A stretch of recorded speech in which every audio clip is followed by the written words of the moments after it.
Olá, seja bem-vindo a mais uma jornada em Tiago e nosso estudo dessa epístola da fé em ação, uma vida com Cristo, uma vida com sabedoria. Chega aí, pegue sua Bíblia, vamos caminhar juntos nesse ensino e a gente mergulhar naquilo que Deus tem para nós nesse dia. Bom, no episódio anterior a gente trabalhou sobre a questão do uso da língua, falamos sobre a questão de ter sabedoria que vem do alto, e agora nós vamos trabalhar um pouquinho da prática disso. A pessoa que sabe usar bem a língua, a pessoa que recebe sabedoria do alto, também não pode cair nas armadilhas que os conflitos interpessoais nos reservam. Então, vamos trabalhar sobre vencendo os conflitos da vida, conflitos com pessoas. Vamos caminhar juntos nisso? O nosso texto, nesse primeiro bloco, é Tiago 4, versos de 1 a 10, e diz o seguinte: De onde procedem guerras e contendas que há entre vós? De onde, senão dos prazeres que militam na vossa carne? Cobiçais e nada tendes, matais e invejais e nada podeis obter. Viveis a lutar e a fazer guerras, nada tendes porque não pedis. Pedis e não recebeis, porque pedis mal para esbanjardes em vossos prazeres. Infiéis, não compreendeis que a amizade do mundo é inimiga de Deus?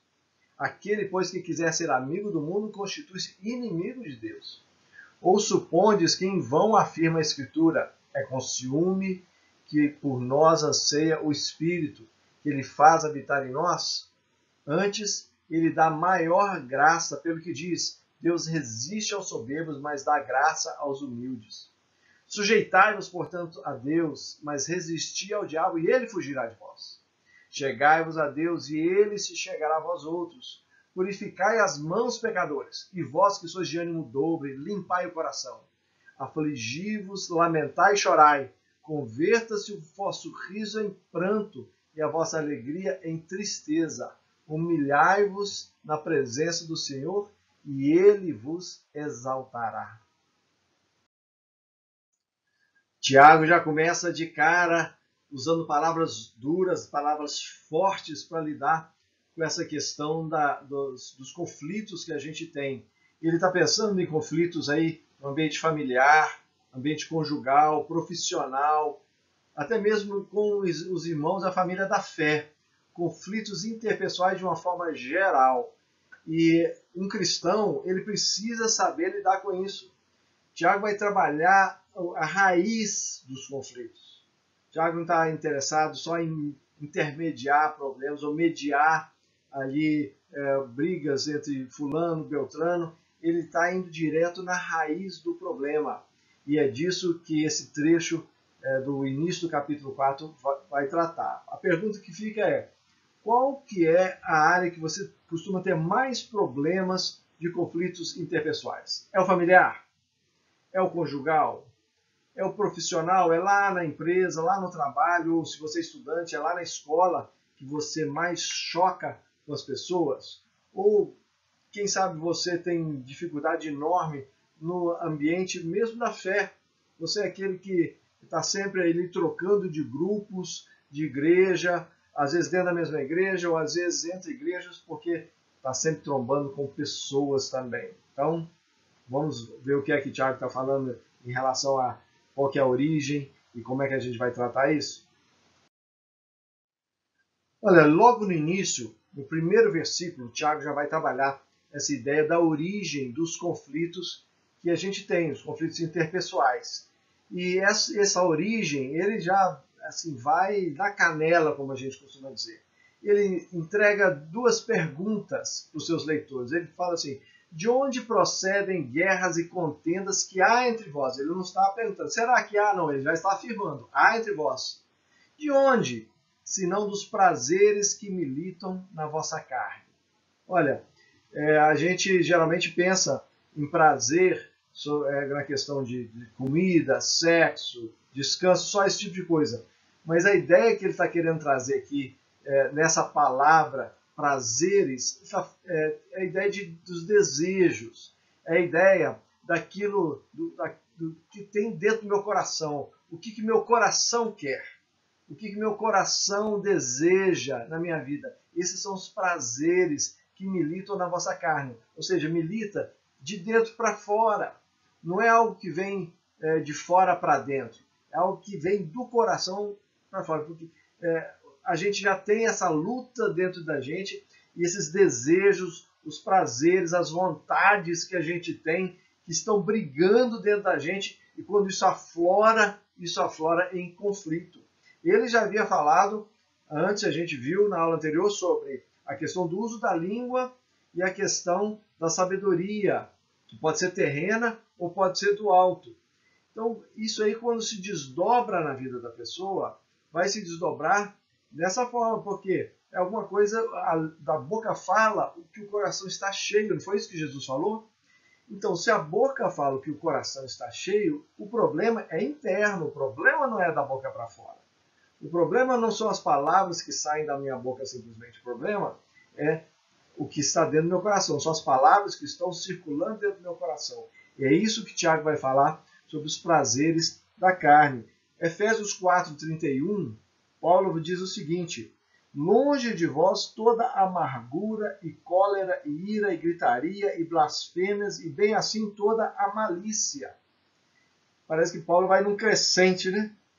Amargura, cólera, ira, gritaria, blasfêmia. Isso vai só crescendo. Bem assim toda a malícia. Na verdade, tudo tem a ver com a malícia do nosso coração. Colossenses 3, ele diz assim: fazei, pois, morrer a vossa natureza terrena, desejo maligno e avareza, despojai-vos igualmente de tudo isso: ira, indignação, maldade, maledicência, linguagem obscena do vosso falar, não mintais uns aos outros. Está lá em Colossenses 3, versos 5, 8 e 9. Então, a questão está muito mais interna do que tudo, e a gente tem que pensar nisso. Se nós queremos ficar livres desses conflitos, o problema não está no exterior. O problema não está no conflito em si. O problema começa dentro do nosso coração. E só quando nós reconhecemos que nós estamos trombando com as pessoas por causa dos desejos do nosso próprio coração, a gente quer levar vantagem, a gente quer ter sempre razão, a gente tem nariz empinado, a gente não quer se humilhar. E a falta de humildade é o primeiro problema para enfrentar um conflito. A gente põe a gente dentro do conflito fácil. Então, essa é a origem e é aí que a gente tem que começar a tomar cuidado. Os versos de 2 a 4 já vão falar um pouco das consequências dos conflitos. A questão aqui não é um conflito aqui, outro ali, quem é que não tem uma vida com conflitos? Isso aí é da vida, qualquer pessoa que se relaciona, vez ou outra, vai ter conflitos. Mas Tiago está chamando a atenção para um outro nível de conflito. É aquela pessoa que não consegue estabelecer relacionamentos saudáveis, ou constantemente está entrando em conflito com pessoas. Às vezes até relaciona em alguns núcleos, mas em outros núcleos ela está constantemente se chocando com as pessoas. E essas são as consequências que esses versículos vão trabalhar, as consequências que esse tipo de vida vai trazer para as pessoas. Bom, em primeiro lugar, frustração espiritual. Cobiçais e nada tendes, diz o texto. Matais, invejais. Aqui não é simplesmente físico, não, você vai esfaquear a pessoa, não. Jesus deixou bem claro que esse matar ele pode vir do ódio. O ódio é para o Senhor, espiritualmente, um assassinato. Você está assassinando o relacionamento com aquela outra pessoa, inveja. E nada podeis obter, diz o texto. Viveis a lutar e a fazer guerras, nada tendes porque não pedis. Pedis mal para esbanjar em vossos próprios prazeres. Essa é o tipo de frustração espiritual. Você acha que tem uma vida saudável e busca de Deus o suprimento, mas você não consegue nada. Por quê? A sua vida é uma vida de conflito e nada vai para frente por causa disso. Tiago, verso 4 vai falar da infidelidade espiritual. E ele vai dizer o seguinte: olha, infiéis, não compreendeis que a amizade do mundo é inimiga de Deus? Mas o que tem a amizade do mundo em relação a isso? O mundo aqui é esse sistema de valores. esse sistema de valores que vai incentivar as pessoas a obterem o que elas querem a despeito das outras pessoas. Então ela passa por cima das outras pessoas para obter o que querem. Isso tem a ver com ter amizade com o mundo. Você não pauta a sua vida naquilo que a palavra diz que deve ser. Os seus relacionamentos não estão pautados pela palavra de Deus. Perdão, humildade, não. Estão pautados com os valores do mundo. E isso, Tiago está falando que é infidelidade espiritual. Essa palavra infiel quer dizer adúltero. Adúltero espiritualmente. Você está abandonando a aliança com o Senhor para se aliar com as coisas do mundo. Também vai falar da inimizade espiritual. O texto vai dizer que se você prefere ser amigo do mundo, você se torna inimigo de Deus. E coisa terrível, o próprio Deus que você diz seguir, você está se tornando inimigo dele. Por isso que Tiago vai bater forte em cima disso. Que não é brincadeira, não é coisa à toa que está acontecendo. E por fim, a insensibilidade espiritual, os versos 5 e 6 vai dizer assim: supondo que em vão afirma a Escritura, é com ciúme que por nós anseia o Espírito que ele fez habitar em nós, antes ele dá maior graça, pelo que diz, Deus resiste aos soberbos, mas dá graça aos humildes. Então chega um momento que Deus começa a resistir a essa pessoa conflituosa, porque ela é soberba, ela não é humilde. Porque quem é humilde pede perdão, quem é humilde se quebranta, abre mão dos seus próprios direitos para abençoar outra pessoa. Então esse tipo de comportamento, Deus vai resistir a ele. Então essas são as consequências terríveis de uma vida conflituosa. Então são esses alarmes que Tiago está aí colocando diante de nós para a gente não cair nesse tipo de armadilha. Agora a palavra, ela é sábia, ela não vai só apontar o erro e colocar o dedo na ferida. A palavra também traz solução, traz o caminho para a gente poder vencer esse tipo de comportamento. Então, os versos de 7 a 10 vão trabalhar essa ideia. Então, vamos olhar o que ele diz lá. Em primeiro lugar, a primeira solução, sujeitar-se a Deus. Ele diz lá, sujeitai-vos, portanto, a Deus. Sujeitar-se ao Senhor é entregar o seu caminho ao Senhor. Tentar entender qual que é o caminho que Deus tem para nós. E não dizer assim, não, eu é que sei a minha vida, eu é que sei o rumo que eu tenho que tomar, e o resto que se vire. Não. A questão aqui importante é a gente se sujeitar ao que Deus tem para nós. E ele também diz, mas resistir ao diabo e ele fugirá de vós. Resistir às ofertas do inimigo. Resistir àquilo que ele tem colocado na nossa frente. Ele não se apresenta como um indivíduo vermelho, chifrudo, com o rabo pontudo, não. Ele coloca tentações apetitosas e a gente precisa resistir nesses momentos. Ele diz assim, aproxime-se, chegai-vos a Deus e ele se chegará a vós outros. Essa aproximação de Deus é relacionamento. Ter um relacionamento através da palavra, ter um relacionamento através da oração. Esse relacionamento com Deus é que vai trabalhar esse quebrantamento no nosso coração e vai transformar a nossa vida de dentro para fora, transformando os nossos relacionamentos também. Depois ele diz no verso 8, purificai as mãos, pecadores. Purificação pessoal. E logo depois ele diz, purificai as mãos e vós que sois de ânimo dobre, limpai o coração. Então, purificar a mão está do lado de fora. É aquilo que é o meu exterior. Como dizem alguns, não adianta só eu ser, eu tenho que também parecer.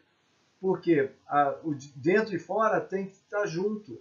Não adianta nada eu lavar as mãos e meu coração está cheio de impureza. Por isso que ele diz, limpai as mãos e purificai as mãos e limpai o coração.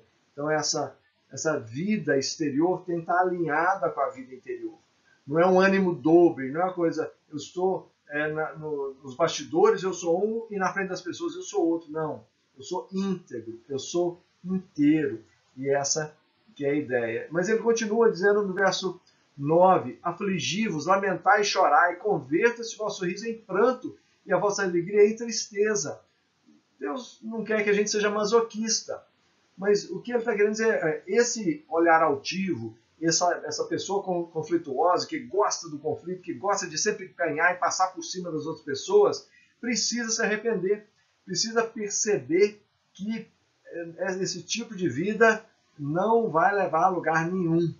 Precisa quebrantar e chorar o próprio pecado e perceber que esse é um caminho de pecado e correr fora, sair fora desse tipo de coisa. E por fim, o verso 10, humilhação perante o Senhor. Humilhai-vos na presença do Senhor e Ele vos exaltará. Olha, a exaltação está lá no finzinho, porque precisa disso tudo.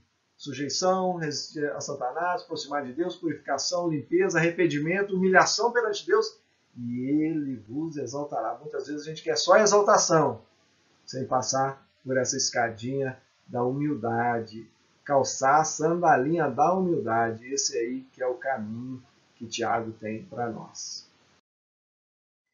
Então não tem muito para onde correr não, graças a Deus. Tem um lugar para correr que é a cruz de Cristo. Então o caminho para a gente viver, segundo a Bíblia, uma vida sem esse tipo de conflito pecaminoso é amor, obediência e santidade.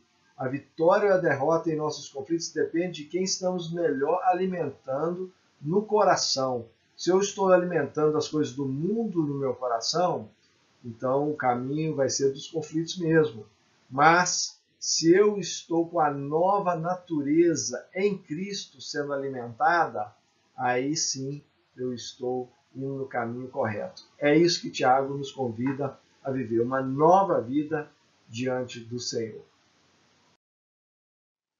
E aí, mais alguns versos à frente, ele vai tratar de um assunto que vai encaixar perfeitamente em toda essa sequência, que é a questão da maledicência. Tratar algo que precisa ser tratado. Maledicência é algo que não pode ser achado na vida de um crente. O texto está lá nos versos 11 e 12 do capítulo 4. Diz assim: Irmãos, não faleis mal uns dos outros. Aquele que fala mal do irmão ou julga seu irmão, fala mal da lei e julga a lei. Ora, se julgas a lei, não és observador da lei, mas juiz.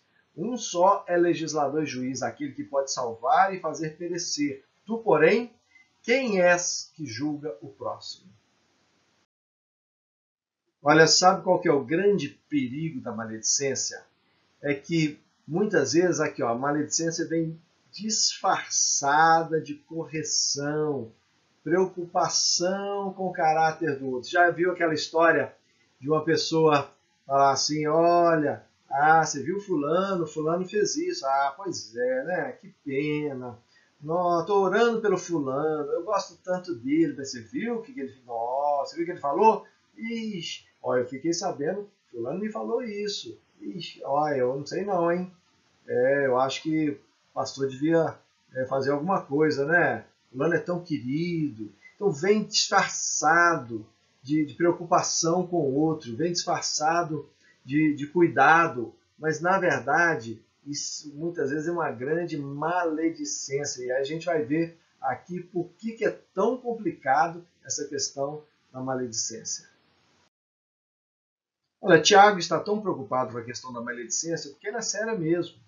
Para ele, a questão da maledicência está ligada à rejeição das próprias escrituras.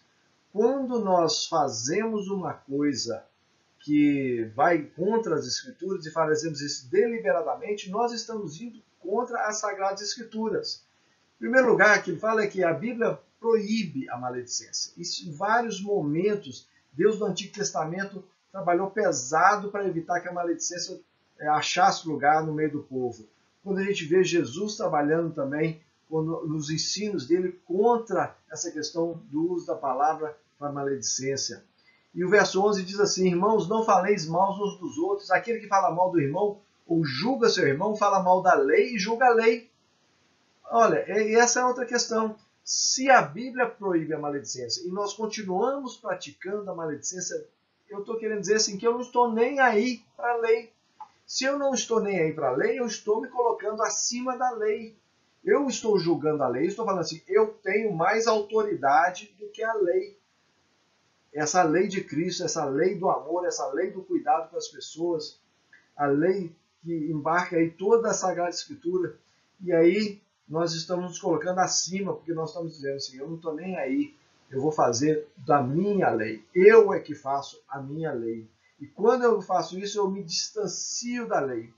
E a gente sabe que quando a gente se distancia da lei, porque a lei é de Deus, nós estamos nos distanciando do próprio Deus. Então, no trocar em miúdos, aí, no frigir dos ovos, a gente viveu uma vida de maledicência, a gente está se distanciando do próprio Senhor. E isso é o que Tiago está querendo evitar.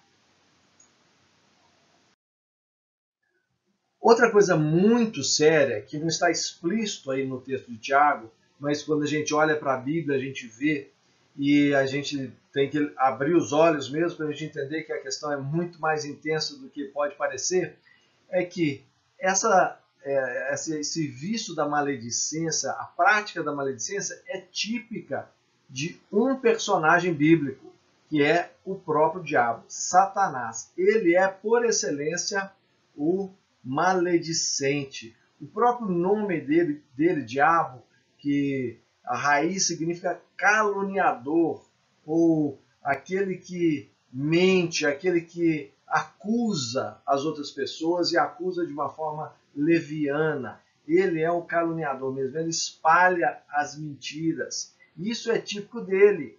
Então, por isso que Tiago está dizendo, olha, não entrem por esse caminho.